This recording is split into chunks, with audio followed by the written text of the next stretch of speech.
हे 5 नियम आहेत की जे तुम्ही तुमच्या आयुष्यामध्ये फॉलो केलेत ना तर खूप छान फायदा होतो। बघा, पहिला लॉ म्हणजे मर्फीज लॉ। म्हणजे काय? ज्या गोष्टीचा तुम्ही विचार करता म्हणजे भीत्या पाठी ब्रह्मराक्षस। म्हणजे जर तुम्ही निगेटिव्ह विचार केलात तर तुमच्याबरोबर पण ते निगेटिव्हच होणार आहे। So think positive. किडलिन्स लॉ म्हणजे काय की जर तुम्हाला काही तुमचं एक नियोजन आहे तर ते तुम्ही पेपरवर लिहून काढा। सो तुम्हाला अर्धी क्लिअरिटी येते त्यामुळे की तुम्हाला काय करायचं आहे। एक्झाम्पल, तुम्हाला काही व्याधी झालाय तर तुम्ही लिहून काढा की हे पदार्थ खाल्ले की हा त्रास होतोय। म्हणजे मग आपल्याला आपोआप समजतं की हा त्रास आपल्याला कशामुळे होतोय।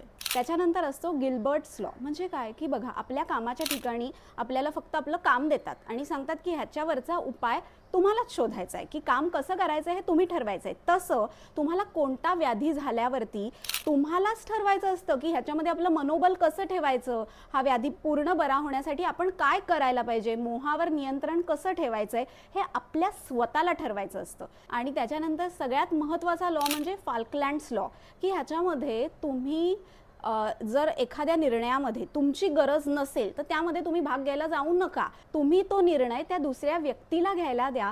त्यामुळे काय होतं, पुढचे कॉम्प्लिकेशन्स टळतात। म्हणजे काय, तुमच्या वैद्यावर, तुमच्या डॉक्टरवर पूर्ण विश्वास ठेवा की माझ्या डॉक्टरांनी सांगितलंय ना की मला हे फॉलो करायचंय, मी करणार। बघा, यश तुमचंच आहे। हे 5 लॉ फॉलो करा आणि तुमचं आरोग्य उत्तम ठेवा।